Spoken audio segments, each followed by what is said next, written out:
Hello, it is Saturday, 29th November 2025, and this is your regularly scheduled Dungeons, where we try and stick to the script, but it's not always guaranteed. I'm Katie, by the way. Hi. Remember to like, comment, and subscribe to the channel. It's all free and it helps me to build my brand. And please follow me on all the social medias and the Substack.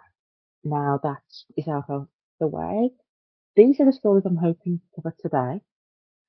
Trump terminates Biden's auto pen document. World's strongest woman. The US has designated NHS abortion care as a human rights violation. Trump confronts Mamdani, which is quite entertaining. Male players surprisingly dominate women's hockey. Monaco fails to legalise abortion following the king interfering. And it has recently been found out that the human brain has 5 epochs. So we grow as we age, we mature as we age, apparently. But let's see how far we get with those stories, shall we? Not going to be very. Right, so, first of all, let's go to. No, on. Very typical.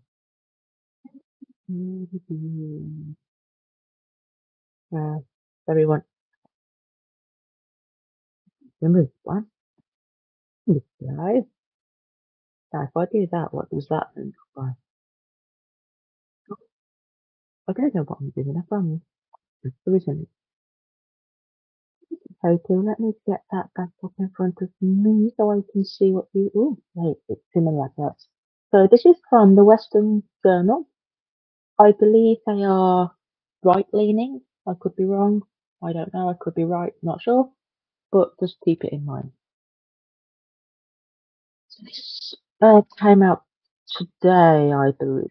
November. Well, yes, it's coming 1:20 their time. So for me, yes, this probably came. But President Trump declares Biden auto pen documents hereby terminated. President Trump took aim at Biden administration officials on Friday, declaring any documents signed by an auto pen null and void, and even threatened prosecution. Any document signed by Sleepy Joe Biden with the auto pen, which was approximately 92% of them, is hereby terminated and of no further force or effect. Trump wrote on Truth Social. The auto pen is not allowed to be used if approval is not specifically given by the President of the United States. He added, the radical left lunatics circling Biden around the beautiful, resolute desk in the Oval Office took the presidency away from him. I am hereby cancelling all executive orders and anything else that was not directly signed by crooked Joe Biden, because the people who operated the auto pen did so illegally.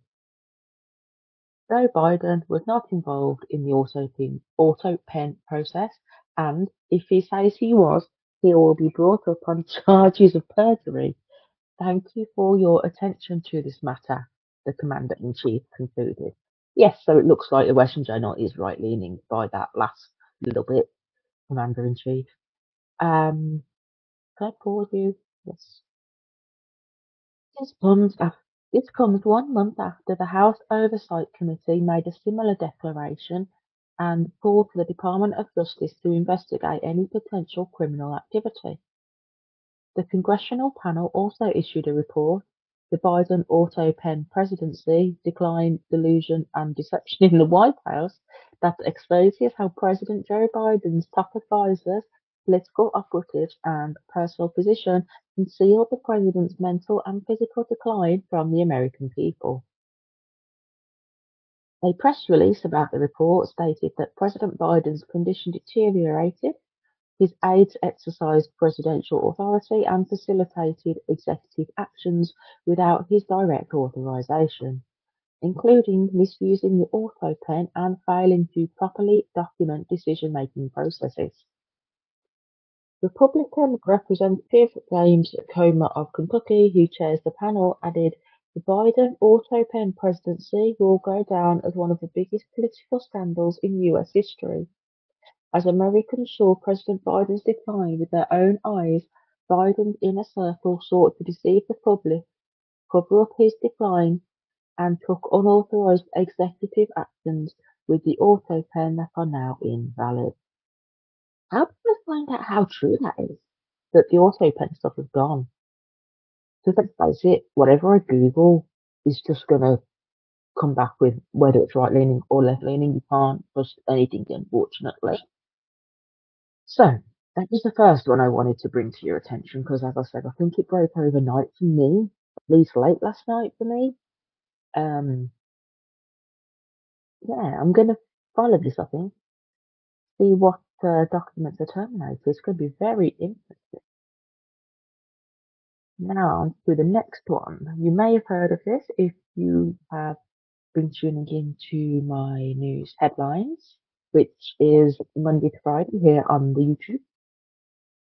The fifth controversy, World's Strongest Woman. A male enters World's Strongest Woman competition. So I wanted to clear up some misinformation, maybe. So let's get this.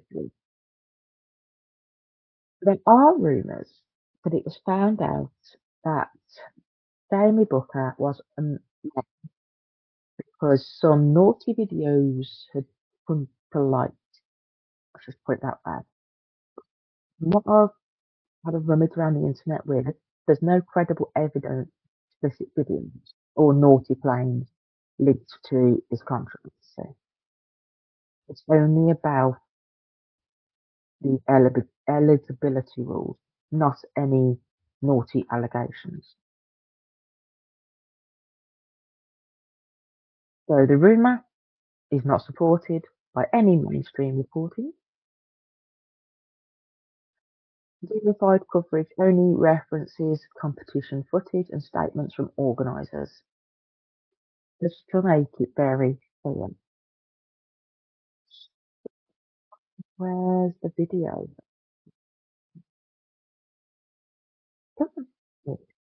Leave that there. So Booker alleged won the World's Strongest Woman competition. And then a few days later, it was found out that she was actually a he, which means that this person in second place is now in first place. And where's the name? I know it's something Thompson. Andrea Thompson. So she has made a statement on her Instagram. She has spoken to various news outlets about not only her winning it, but also the controversy and how upset she is that her sport is being overshadowed by this controversy. She has also stated that she doesn't want anyone to go after Booker because Booker's a human at the end of the day. While she doesn't agree with what Booker has done in regards to entering the competition, she doesn't think that that means we should all go after them, which I fully endorse. Don't be going after Booker. Leave them alone. I have not gone after them. I have not asked them for comment. I have not mentioned anything about them other than them killing, apparently, according to reports. And they should have been competition. But this was Jamie. I assume it's pronounced Jamie. I'm saying Jamie. 27th November. So this was a couple of days ago. It still said World's Strongest Woman 2025. That's incorrect. It's simply wrong. It's been taken off them.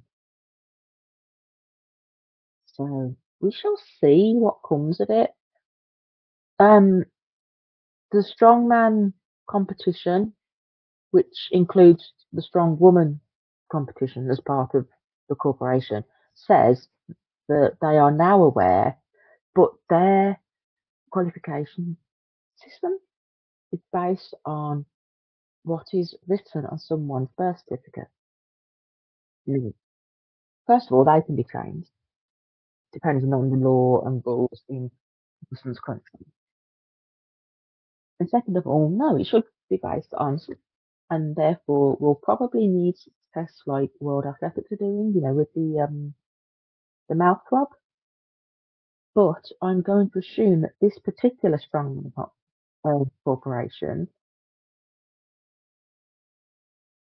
doesn't have the financial backing that World Athletics does. That's why World Athletics can afford to do the tests, whereas Strongman Corporation may not have that type of funding, which is perfectly understandable, which is why we rely on people doing the right thing, doing the moral thing, doing the fair thing, and people don't.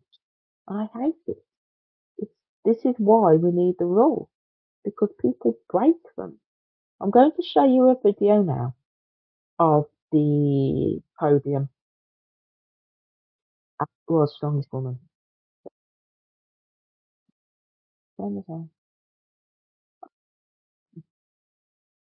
It's not really that you can't hear it. It's more the visuals that we're going to be looking.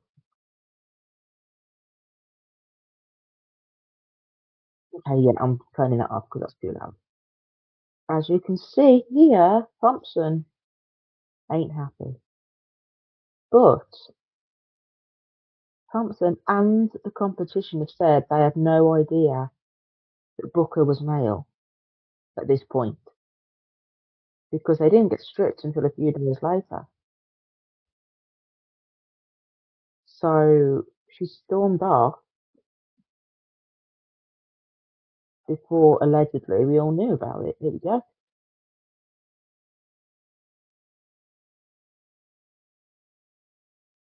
There we go.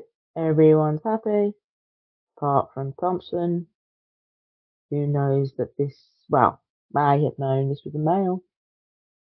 Now, the argument could be, if they didn't know at this point, maybe they stormed off because they were like, no, I didn't, guys, I'm not happy, etc. So maybe they just stormed off in a huff because they didn't win. But I would argue, no, they were paid this. But I'm just guessing. That is podium video. Yeah. It's a shame because these women have trained so hard. And yes, while some of them could probably beat a man in the competition, it's going to be ridiculously hard for them to do that. There's a reason sex classes matter when it comes to sport. We'll just leave that at that, shall we? Because it's infuriating that this idiocy just continues. Next one. So, new US policy designates NHS abortions as human rights breaches. The US State Department has classified state-funded abortion services, including those provided by the NHS, as human rights violations that it will report on in its annual country report on human rights practices. This is from Humanists UK. This policy shift marks a fundamental rewriting of America's approach to global human rights monitoring and places the NHS directly in the crosshairs of US diplomatic scrutiny. Humanists UK has expressed deep alarm at the move. A senior State Department official described the changes as moving away from group identities towards protecting natural rights bestowed by God as Creator. This theological framing represents a stark departure from the secular, evidence-based approach that has traditionally underpinned international human rights discourse and the US constitutional framework. The new guidance directs US diplomats to classify a range of policies that were previously understood as sensible social measures as potential human rights violations. In addition to state-funded abortion, The administration's effort to combat so-called destructive ideologies now includes treating diversity, equity and inclusion, otherwise known as DEI, requirements in employment, mass migration facilitation, arrests for hate speech and religious freedom violations as violations of human rights. Now, DEI I think is bollocks. Simple to I understand that there should be X amount of percentage of women in a company, X amount of percentage of trans people in a company, etc. I get it, but it shouldn't be strict like you have to have five, and if you don't have five, you fail. You know, that's no. I don't care what colour the doctor is. I don't care if they're an alien from space.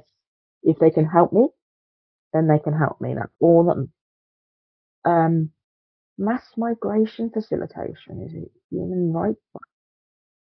Maybe they consider it as the people in the country that's being migrated to, i.e., it goes against Americans' human rights to allow people in. Arrest for hate speech absolutely should be a violation of human rights, and religious freedom violations should also be against human, in my opinion. For the UK, where 97 to 98% of abortions are funded by the NHS, this policy change has immediate implications. The NHS provides free abortion services to eligible patients through a network of specialist providers, with more than 200,000 procedures performed annually.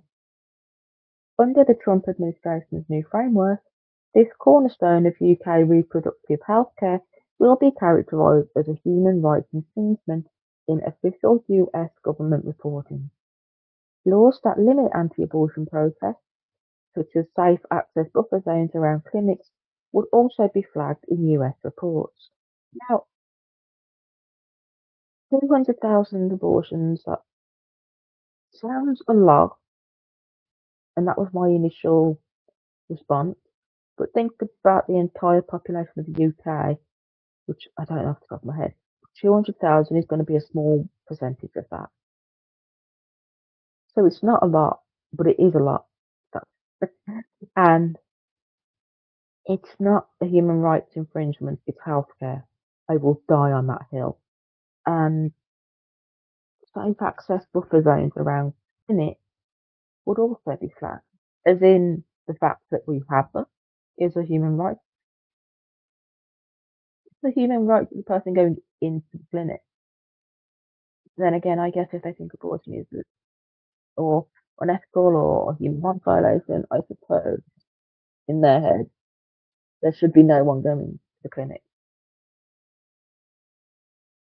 The suggestion that providing healthcare services constitutes a human rights violation contradicts the internationally recognised understanding that access to comprehensive reproductive healthcare, including safe and legal abortion, is itself a fundamental component of health rights and gender equality. This position contradicts the consensus of major international human rights bodies, political organisations, and public health.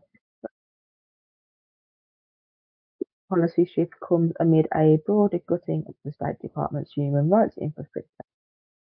24 country reports released this August had already been drastically shortened, with entire sections on gender-based violence, reproductive rights, environmental justice, and systematic discrimination removed. The UK is named as one of 20 countries whose reports will be flagged for special review, alongside Canada, Germany, France, and Ukraine. The previous report had already criticised the UK for serious restrictions on freedom of expression, including limitations on anti-abortion protests near clinics and what the administration characterises as restrictions on prayer and speech. Is the next bit just so?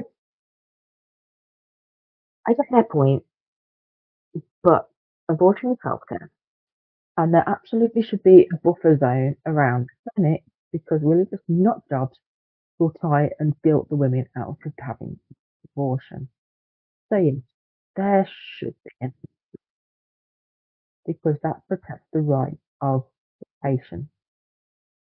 As for restricting on prayer, you have literally the rest of the country to go and pray in. You just can't pray around this specific little bit, around this specific little clinic. Go pray in your church, go pray at home, go pray around the corner. Surely it doesn't matter where you're praying, God will hear you. So why do it in front of these vulnerable women? Because they are vulnerable. Don't be telling me no woman's going to an abortion clinic and not feeling one.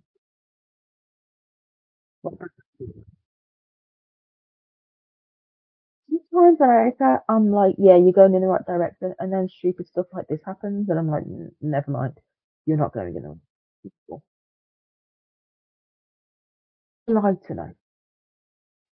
Mandani was confronted on his plan to tax white neighborhoods right in front of Trump. There's something else in this meeting quite funny. We're going to got to figure out the volume there. Um, New York City Mayor-elect Zohran Mamdani received questions about his plan to increase tax on white neighborhoods during a meeting with President Trump in the White House. Trump, a longtime resident of the Big Apple before his move to Florida, joined the Dark Horse Democratic Socialists in the Oval Office on Friday to answer questions from the media. Trump called on conservative influencer Jack Posobiec apologies to ask a question, at which point Jack raised the issue of Mamdani's discriminatory tax policy. I must again clarify this is from the Western Journal. It's clear you're continuing this idea of race-based poverty taxes, Jack asked Mamdani. No, Mamdani began as Jack confronted him. You said the use of the term was a description of neighbourhoods, not a description of intent, according to Mamdani. Came back. That was, you literally said it again.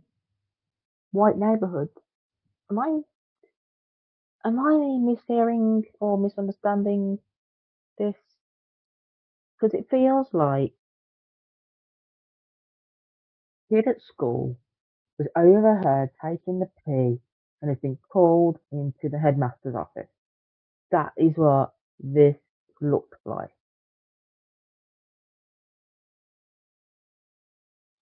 So that was another one. Um, Trump is just, it feels like, again, he's the head teacher who's just gone, you're a bit of a twat, stop it. And also, it almost appears like Trump doesn't really care what Mandani thinks. He's just like a fly in the ointment. And that's how it feels to me, from what I saw. He doesn't really care. And Mandani just, yeah, I think I'm hoping that people have come to realise using words like fascist and Nazi, it's wrong morally. Actually, it's irrelevant. It's not helpful. And politicians that are using this are only using this as a dog whistle. And if you fall for it, you're an idiot. Right. But let's go into the next. So, surprisingly, male players take over women's hockey in Minnesota. One team has four men. Two are thinking that men are better at hockey than women, or more physically capable, should I say. So this is from something called theblaze.com. A women's sports bar started a petition in support of males playing in the female league. The Women's Hockey Association of Minnesota appears to be for women in name only. The league, which touts itself as the largest women's hockey league in the world, follows USA Hockey guidelines, which allow for the participation of men. USA Hockey allows athletes to participate on a team that is consistent with their gender identity in order to allegedly help maintain a fair and safe environment. The policy issued in 2021 adds that gender identity refers to one's internal psychological identification as male or female, both, neither, or anywhere along the gender spectrum. Adhering to these rules, the WHAM, I assume something to do with, oh yeah, Women's Hockey Association of Minnesota, has allowed at least 7 different males to play among its teams, including 4 on a single squad. According to Redux, a team in the league's A division called the Robins had 4 active male players in 2024.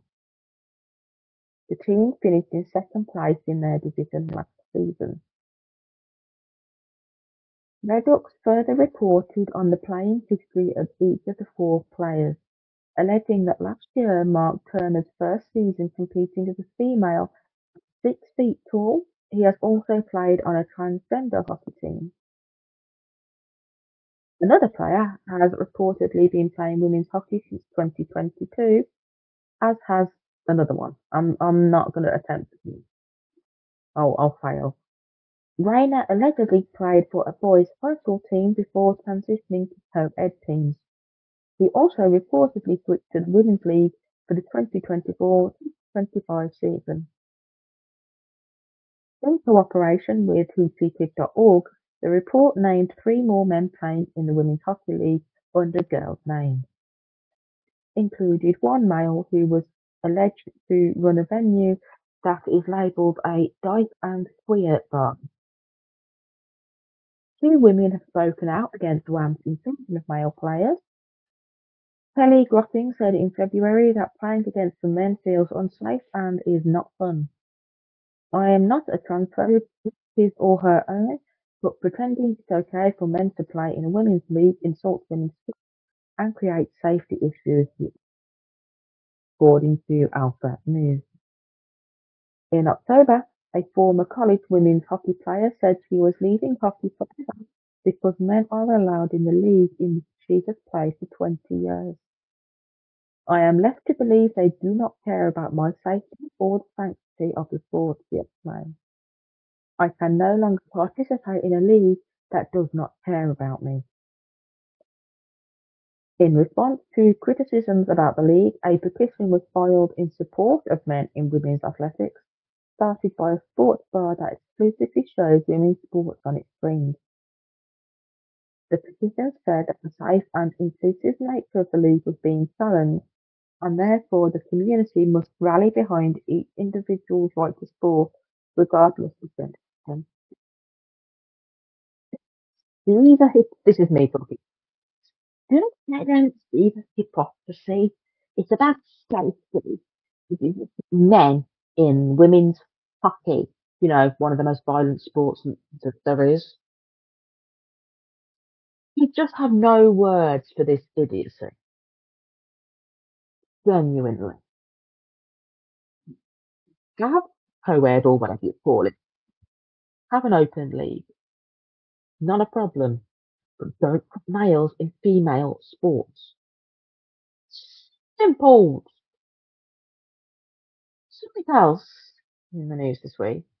So Monaco is only a very small principality, whatever you want to call it. This is from Le Progrès. So it's a French publication. This has been translated from French into English, so it may not be the best translation. I don't know. I'm trusting Google. But Prince Albert II buries the legalization of abortion in Monaco. Catholicism remains the state religion and makes it difficult to adopt societal reforms such as the legalization of abortion. Now, I don't know about Monaco, but here in the UK, The royal family are not allowed to interfere in politics. They can. Legally, they can. Legally, the king, which is Charlie at the moment, could Parliament. He could do whatever he wanted legally, but there was an understanding after the revolution that we would have the royal family back as long as they behaved themselves, and they are at the moment. They're not getting involved in politics. In fact, they are apolitical, and that is their stance. But meanwhile, in Monaco, the request of Prince Albert II, the Monaco government has halted a process initiated by the National Council to try to legalise abortion in this small Mediterranean country where Catholicism remains the state religion. In an interview with the daily newspaper Monaco Matin, shortly before the national holiday last week, Albert II had stated, "The current framework respects who we are with regard to the place that the Catholic religion occupies in our country." During Tuesday evening's public legislative session, Prime Minister Christophe Mermont formally acknowledged the government's refusal to transform into a bill a proposal adopted by the National Council in May by a vote of 19 to 2. "The Catholic religion and its princes are the foundation of our identity," insisted Mermont, a former French prefect. "In an era of constant upheaval, it gives our community and each of its members the depth of which we must be aware and which we must protect." When there's a misunderstanding, Parliament voted to accept the bill by 19 to 2. So two people didn't want it, 19 people did. I think that's what I just read. So Parliament said, yeah, we'll do it. But the King has said no. And the King has final say. Abortion was decriminalised only in 2019 in Monaco. He I assume, what was his name? The Prime Minister Mermont, reminded everyone that nothing was set in stone. Since 2009, abortion has been legal in cases where there is a risk to the mother or the child, or if the pregnancy is the result of rape. And since 2019, the decriminalisation of abortion protects those who travel to France for an abortion from prosecution. However, since health insurance plans do not cover abortions, women will not be reimbursed. This affects residents of Monaco. I'm not going to try to pronounce that word, this word. I'm not going to try and pronounce it because I'll butcher it.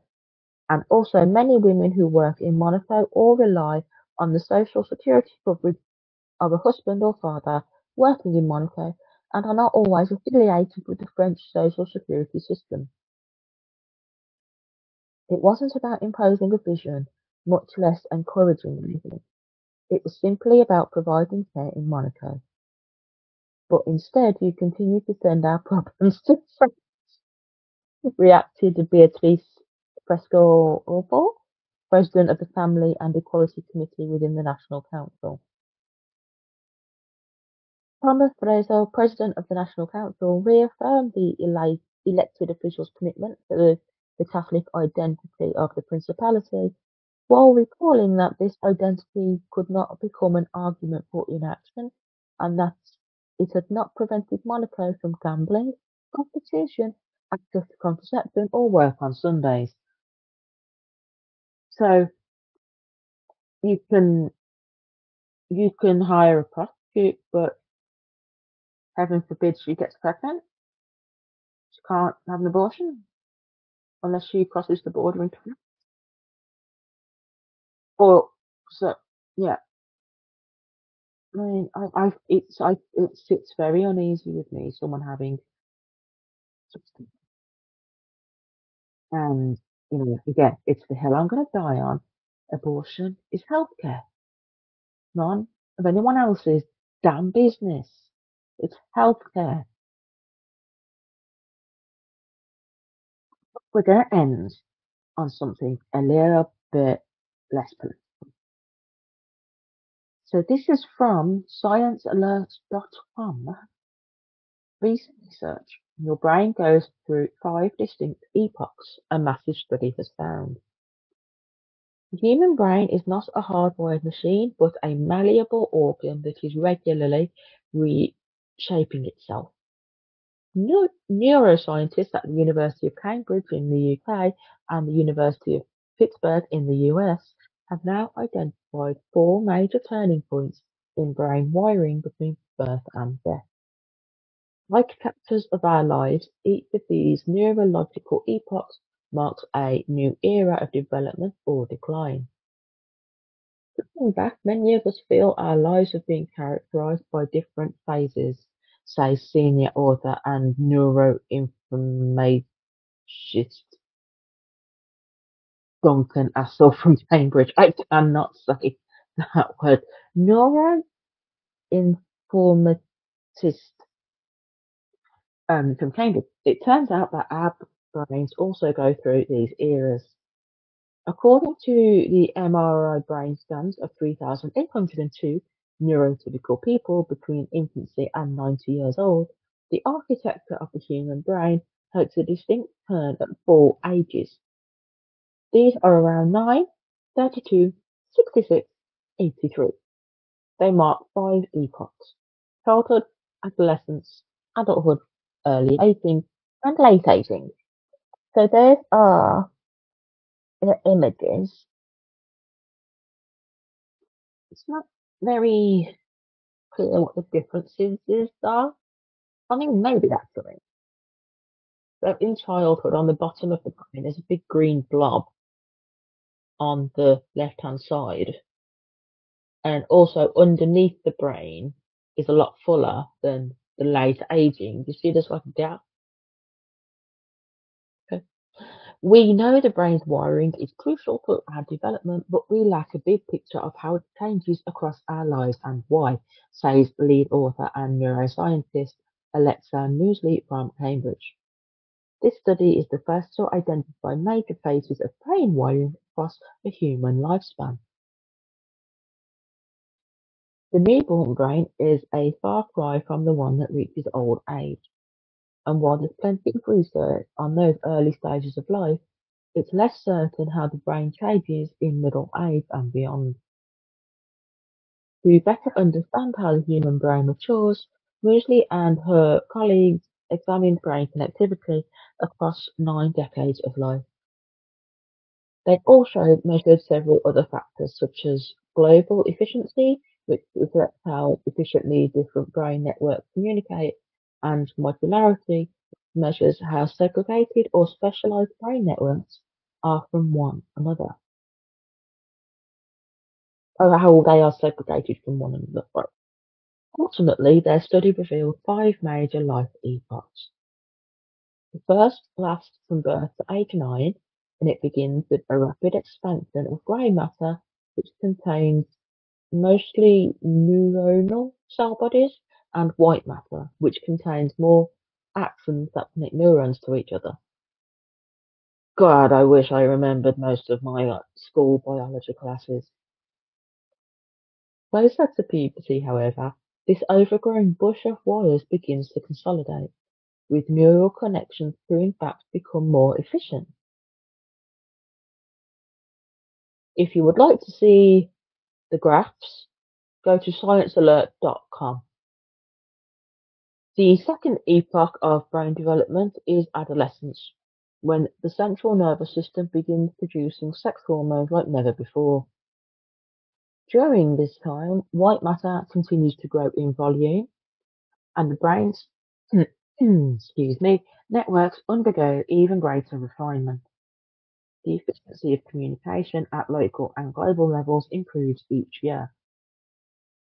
All good runs, however, must come to an end. At 32, the brain's architecture begins to stabilize, right around the age at which other studies indicate a plateau in intelligence and personality. So, for those of us over the age of 32, We're over the hill. It's often said that our brains reach full maturity in our mid-twenties, but that may be a simplistic explanation that refers only to certain brain regions, such as the limbic system and prefrontal cortex, which are broadly involved in emotions and decision-making. The new study suggests that our brains don't mature until much later than we realize. Based purely on neural architecture, we found that adolescent-like changes in brain structure end around the early 30s. Around the age of 32, we see the most directional changes in wiring and the largest overall shift in development compared to all the other turning points. During this epoch, brain regions become more segregated and compartmentalized, a slow process that persists for 3 decades. Then, around age 66, the brain's architecture begins to show first mild signs of deterioration. So yeah, at 32, we're over the hill, and we've only got to look forward to it getting worse. Sure, its structural networks become sparser as neural connections decline in density and become less efficient. Again, if you want to see, go to sciencealert.com. The data suggests that a gradual reorganization of brain networks culminates in the mid-60s. This is probably related to aging, with further reduced connectivity as white matter starts to degenerate. By age 83, the brain shows a distinct decline. Its final epoch is limited by a smaller sample size compared to other age groups, but its defining feature, the researchers say, is the shift from global to local cognitive burdens. At this point, whole brain connectivity is under decline, leaving local networks shouldering more of a person's cognitive effort.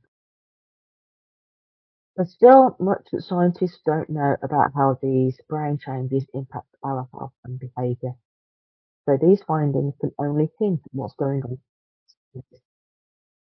Surface.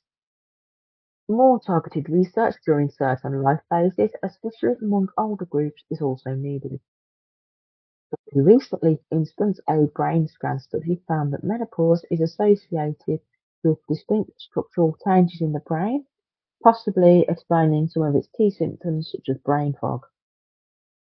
These eras provide important context for what our brains might be best at, or more vulnerable to, at different stages of our lives. Could help us understand why some brains develop differently at key points in life, whether it be learning difficulties in childhood or dementia in our later years. The study was published in Nature Communications. I thought that was quite interesting and a bit of a lighter note to end on after getting a little bit angry with abortion rights and women's rights and so on. So let me know what you think about what we've discussed today, about the topics.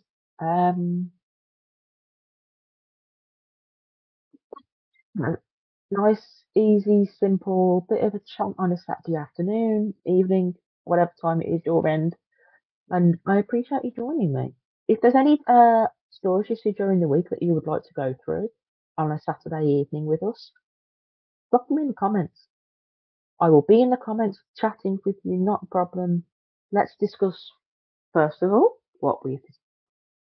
let's discuss what I've missed this week and maybe what you would like me to cover next week. I'm open to all sorts. So, but thank you for joining me. Please remember to like, comment, subscribe. Come join me over on my Substack.